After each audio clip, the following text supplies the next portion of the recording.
Good evening, everyone. We have now come to the closing ceremony of this conference. For the concluding remark, may I kindly invite Ms. Dolma Teykhang, Honorable Deputy Speaker of Tibetan Parliament-in-Exile.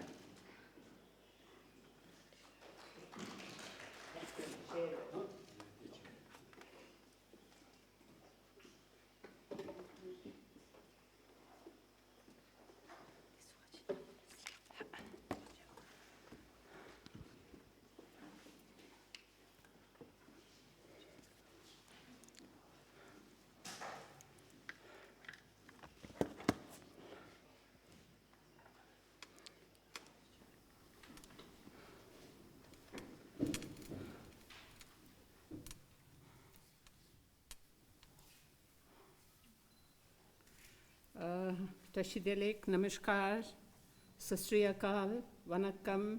I don't know from which state you are, but I'm all here to wish you according to your state-wise or your region-wise, but it's a pleasure.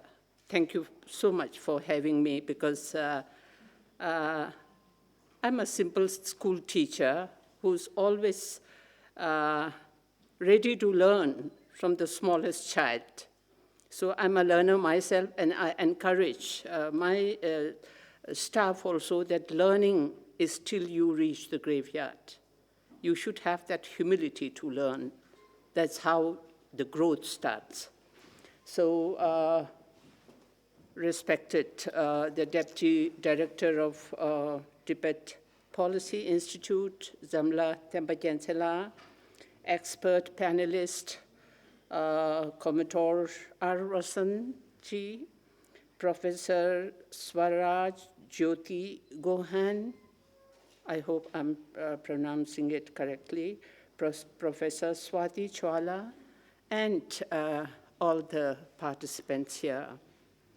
It gives me immense pleasure to be with you in this conference, in this conclusion session, which has been organized by Tibet Policy of Central Tibetan Administration. On behalf of Tibetan Parliament-in-Exile, I want to extend my gratitude for each of you for having come all the way, shown interest, and for your participation in this thoughtful engagement and contribution. I also want to appreciate and congratulate the Tibet Policy Institute for having organized such a conference where the scholars meet with the researchers. In this volatile time when the world is in such chaos and topsy-turvy, the people who have power and the greed, they never mind distorting the facts, and the truths are manipulated according to their whims. Therefore, we need more people who can really do research and show the truth to the world. And not only having do your research work, but have that gut in you to stand for what you have written, what you have found out. That's more important. Therefore, I thank you so much. Over the past few days, you must have had a lot of discourses on a lot of important things, but walking through them, you must have found out, it must have reminded you that the question of Tibet is not just for research work. It's a living question of identity, and what should I say, it's a global responsibility. Sometimes when we talk about having peace, having swarg on earth, we say so much and we do just the opposite of it. And the world becomes a hell to all of us. So if you want to have a peace on the earth, if you want to have a harmonious harmonious society, I think we need to build that trust within us, within humanity. And the trust has to be built on truth, not on manipulated substance.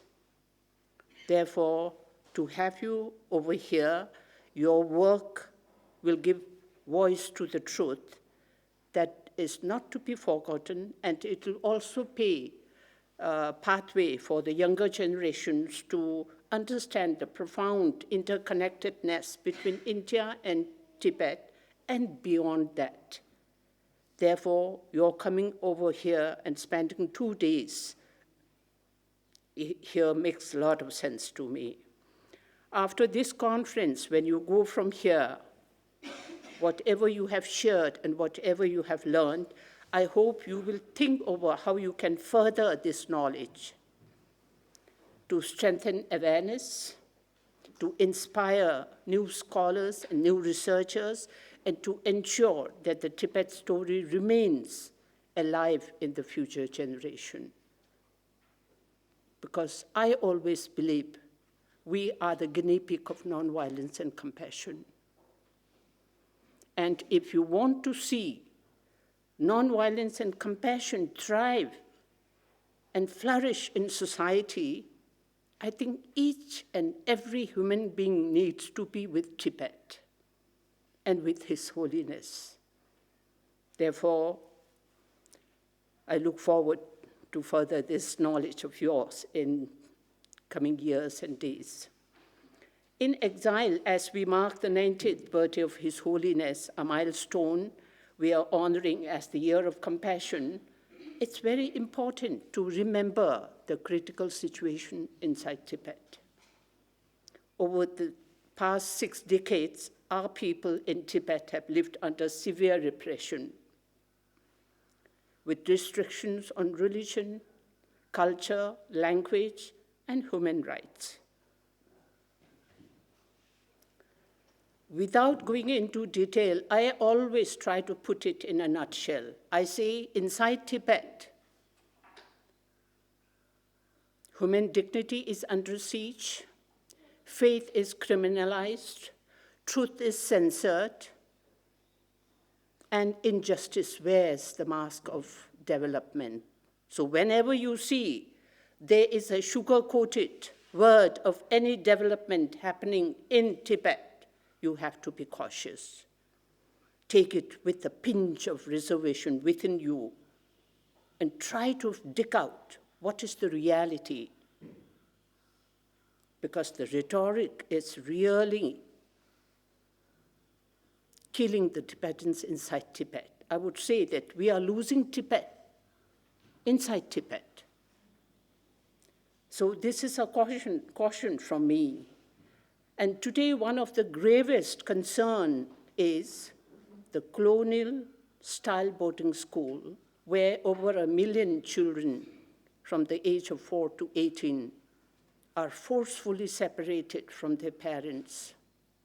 They are deprived of their mother tongue, and they are uprooted from their cultural root. This is a big loss to Tibet.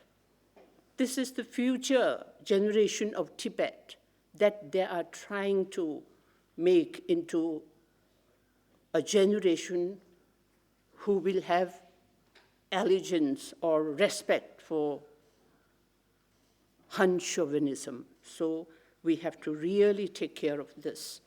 In this year of compassion, whatever our children are suffering, I think we need to take it to a different level, each one of us. Monasteries, villages, and even ordinary homes live under constant surveillance, yet our people continue to endure with hope and courage, inspired by His Holiness' message of nonviolence and compassion. But contrary to that, in exile, we have a democratic system of governance, where we learn to take accountability and transparency. Even His Holiness invited the Chinese leadership. You don't have to hack the website of Central Tibetan Administration. His Holiness invited them to Gangchen Kishong to look into each and every file where we are not saying anything against them unless it's untruthful. So on 2nd September this year, we celebrated Democracy Day, the exiled Tibetan community. And for us, this day is more than a celebration.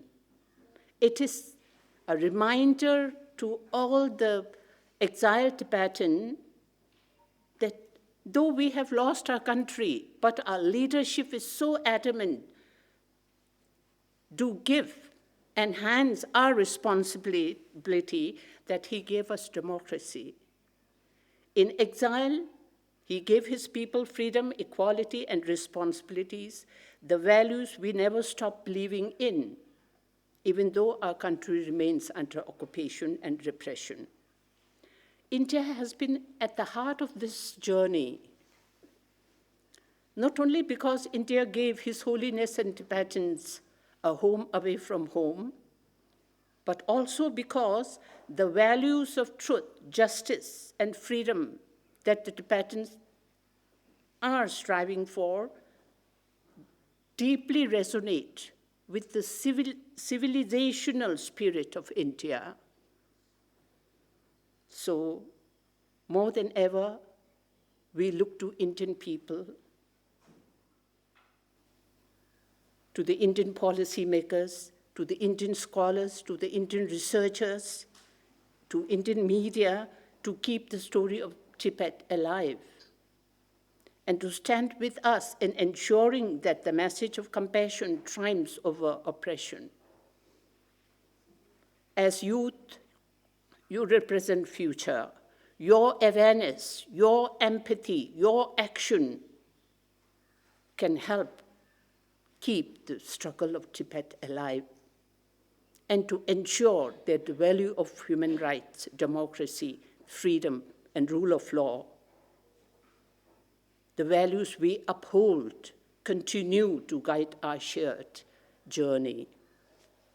On behalf of Tibetans around the globe, I urge you to continue to raise your voice for Tibet in both print and social media so that our struggle is not silenced, so that one day human rights, freedom, and justice not only prevail but flourish again in the land of Tibet itself.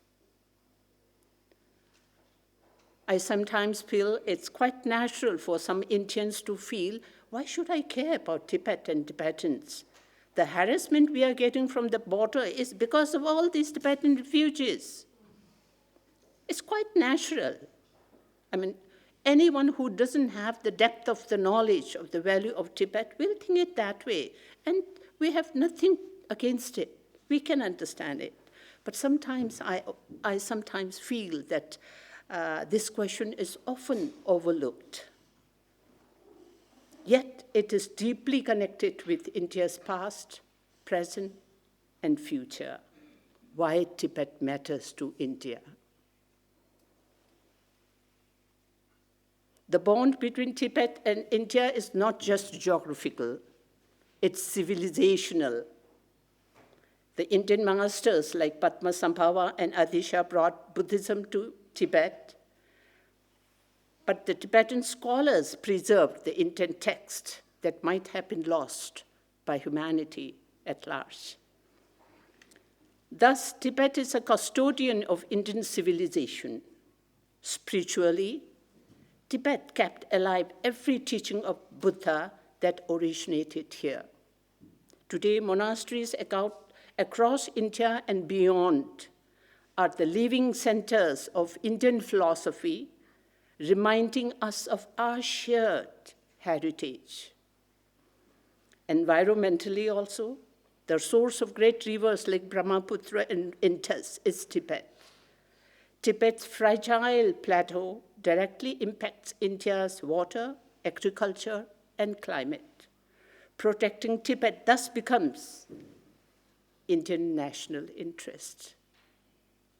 Alongside, Tibet also carries vast treasures of traditional knowledge, be it medicine, astrology, sustainable living at the high altitude, many of which have Indian roots.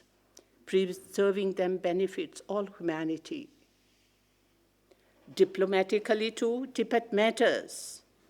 Since Tibet's illegal occupation, the whole geopolitics of India changed. Asia changed, bringing India and China face to face on a long contested border. The future of Tibet affects not only India's security, but also the balance of power in South and Southeast Asia. Therefore, Tibet matters, in a nutshell. Yet, friends, we must acknowledge the pressing reality. Despite our commitment, our refugees who are here in exile, due to our limited resources and human resource and manpower, we fall short of reaching out to the vast citizens of India and to the world. In India, the senior Indians who have lived and experienced the colonial British Raj fought for the independence of India. The Indian scholars and politicians who deeply understood the value of Tibet, they are getting fewer and fewer amidst us. The young Indians today know very little about Tibet, or they are unaware about the importance of Tibet. Therefore, your role as scholars, your researchers, becomes significant to study, write, and share Tibet's history, present reality, ensuring that it becomes part of India's collective consciousness. Therefore, I appeal to all of you. Take this as an opportunity and responsibility. Be the voice that carries Tibet's story to your peers, within your campuses, and within your community. By supporting Tibet, you are not only helping Tibetans, but you are also safeguarding your own Indian heritage and future. I conclude my talk by wishing you all good health and all the best for your future endeavor, and may your work shine the light of truth for generations to come. Satyameva Jayate. Thank you for your attention. Thank you. I have brought some materials from Tibetan Parliament-in-Exile. Within our limited resources, we have translated Why Tibet Matters to India in more than 10 different regional prominent languages. I'm sure you will find a lot of mistakes in it, but then we want you to give us the feedback. So please go through them. I've also got the introduction of Tibetan Parliament, because instead of introducing my system, I thought of speaking my heart to you. That's more important. And also we have proof of Tibet as a sovereign state. The trade delegation of Tibet, when they went around the world, the passports given by different countries with their stamps, there's a copy of it. So if you're interested, you can take it. And if you have it already, you can just keep it. Yeah, thank you so much.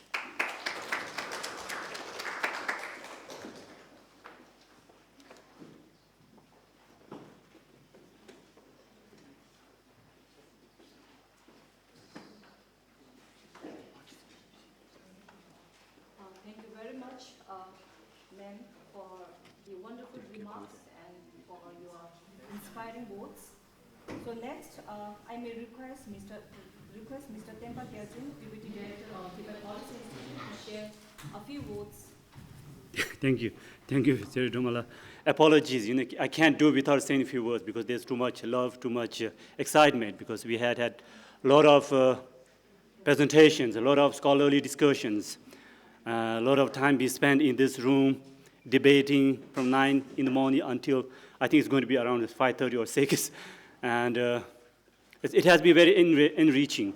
And I said this last year as well. Tibet and India, as our Madam Speaker said, Tibet and India share a long scholarly connection and relation since 7th century onwards. And this very Young India Scholars Conference is nothing but a continuation of that tradition. And the Tibet Policy Institute is very happy that we are able to provide that platform to emerging Indian scholars who are at the moment presenting papers, debating on topics, getting feedbacks from senior scholars, would gradually emerge to be advisors to ministries, governments, and also senior researchers at think tanks, professors. Already many of you are associate professors at universities. So that's what is needed. Why it is needed? Because India and China are going to be the two most powerful nations in the coming decades. There's no doubt about that. With the two powerful nations, it's inevitable there will be conflicts and there will be cooperation. And the two nations share a boundary, unfortunately or fortunately, share border with Tibet. And the two nations cannot have conflicts or cooperation without having some sort of understanding on Tibetan issues. And like Professor Kondapalli said yesterday, China invests so much on Tibetan studies. And in India, we need to do that. And Tibet Policy Institute is really, really happy that we are investing, we are creating platforms for you all, for emerging Indian scholars to present your papers, engage in discussions, and also kind of level up in your understanding. This would be our contribution to the beautiful land of India, the Indian people of India, the government of India, because we owe a lot. And there's nothing better contribution than actually creating people who understand in Tibet, who understand Indo-Tibet relations, who understand what China will do in the coming years or decades, because there's a saying that if you want to understand China, you cannot do without understanding what they did to Tibet. So this is a wonderful platform. So we are happy that most of the expert scholars who have been here before as participants and now here as the experts, this is itself is something that makes us really happy, that what we have been doing since the last 7 years is bringing out some very, very prominent scholars. And I see many of your faces in the coming 5-6 years somewhere up there. So this is exciting. Now, we also like to thank Madam Speaker for coming here, despite very, very, I should say, busy or personal difficulties. She said she will make it because she has this great interest in the academic discussion, scholarly discussion, as you were clearly aware from her presentation, her speech, that there are some very important points being made. And thank you very much, ma'am, for coming here. And we also like to thank, of course, my colleague, Dr. Dolma, will do the actual word of thanks, but as the Deputy Director of Tibet Policy Institute, I would also like to thank the senior scholars, experts who are here, providing lots of feedbacks. It's the same thing last year. Also, last year we had this difficulty of not having enough time. So they said we need more time for Q&A. So we made it 10 minutes extra, but still it seemed like not sufficient. So that's when I realized that when there's a scholarly debates, discussions, there's never enough time. So we have to manage with the general trend that 20 minutes is your time. And also apologies that some of you might not have got enough time, but some of you have taken a little more extra time, as some of you said. So that's how it is, because when you have scholarly debates, you get excited, you get into it, because that's the area you are working into, that's the area you are expert into, that's the area that makes you excited. Every time some of you, bring out your presentation or raise questions, or professors put up feedbacks, it is clear that there's that excitement, there's the joy of dialogue and discussion. Finally, I want to thank because she would be thanking everyone else, so that she won't be left behind. I want to thank our conference coordinator. Dr. Dolma has been working very hard for the last many months. It's not easy. We always try to make it better each year. we have incorporated some of your feedbacks from last year, and you might be, I might have experienced some of those feedbacks. But as again, some of you stated that we are also looking forward to still better improvement, greater improvement, better production in the next or 8th Young Indian Scholars Conference. With this, I conclude here, and we have farewell dinner as well, and we might have some games as well. So please do join us, because this is your last day here to know each other better. I'm sure many of you already know each other, but still may not have had the time to have some unacademic discussion. So I think something that is important, you know, that will bring you a little more understanding of, as some of you said, understand the author.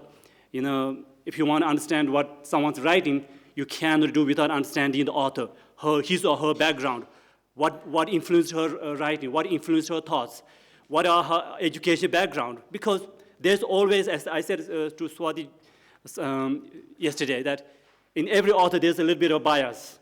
And that bias is influenced by her upbringing, her cultural background, her educational background, scenarios, situations that create some kind of bias, obsession. So if you have some unacademic discussion, you will understand the person better. So with this, I conclude here. Thank you very much, everyone. See you again, some of you, next year.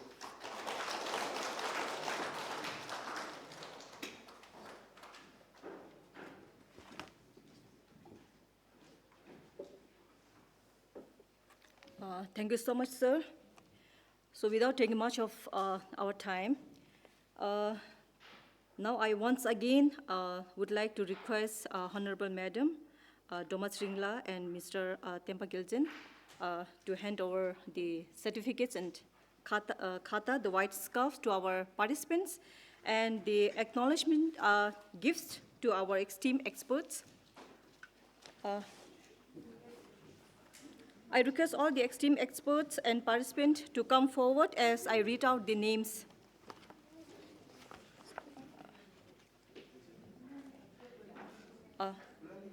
Commodore R. Sishadri Wasan.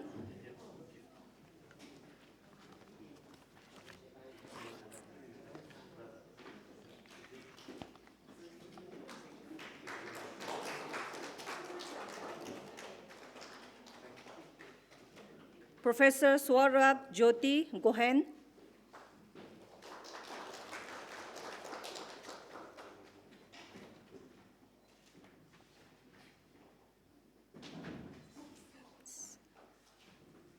Professor Swati Chola.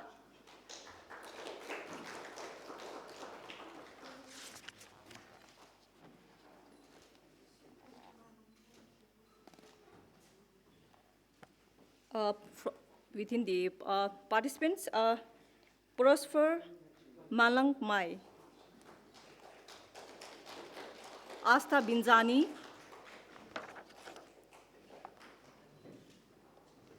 Dr. Chitranjan Malik,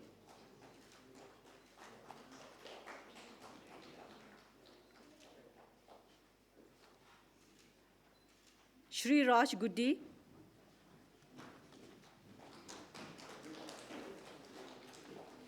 Dr. Raj Kumar Singh,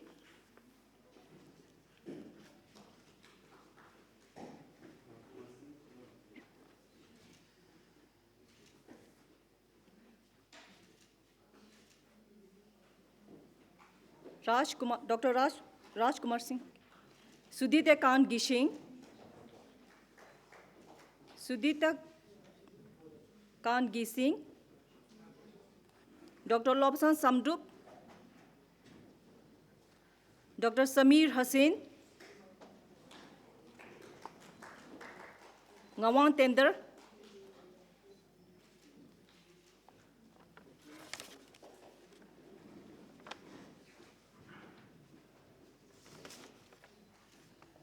Tejashri Balveer,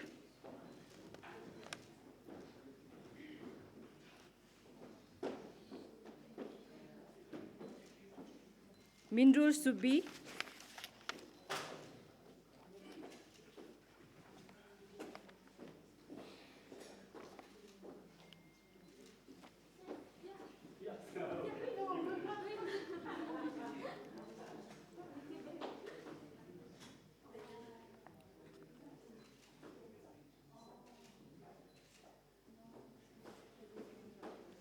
Dhoti Chandu,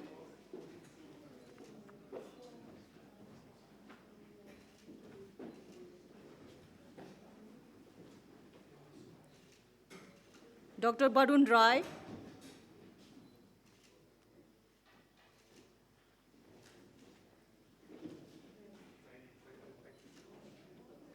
Dr. Vibanshu Verma,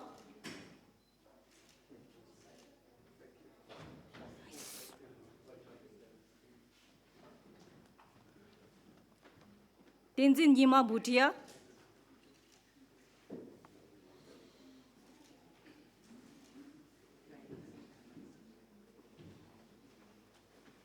Aditi Krishna,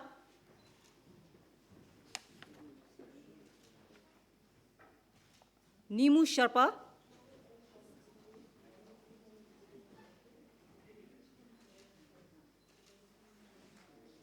Sudeepa Lama,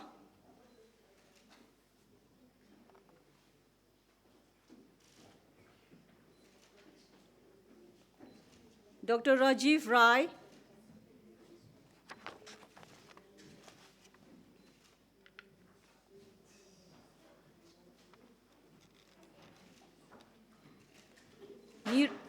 Neeraj Singh Manhas,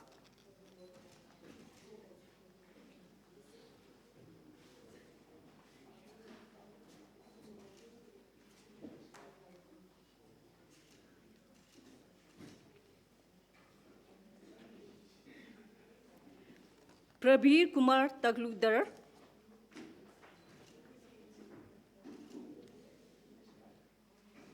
co-author Dr. Reena Rai, and Dr. Subbiya Chatterjee, sorry.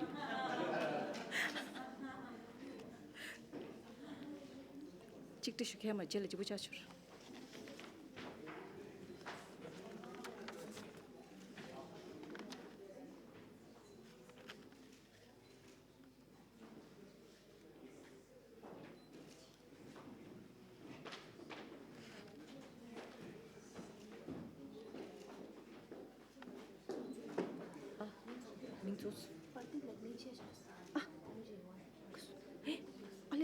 I'm so sorry.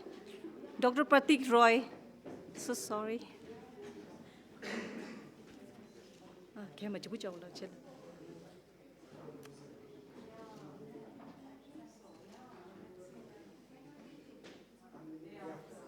It's okay, we'll exchange. We'll exchange. Nancy, don't let exchange. Judah. No.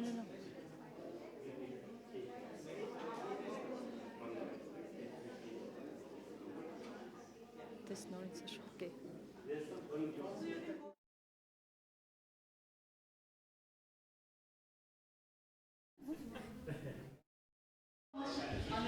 Madam and sir.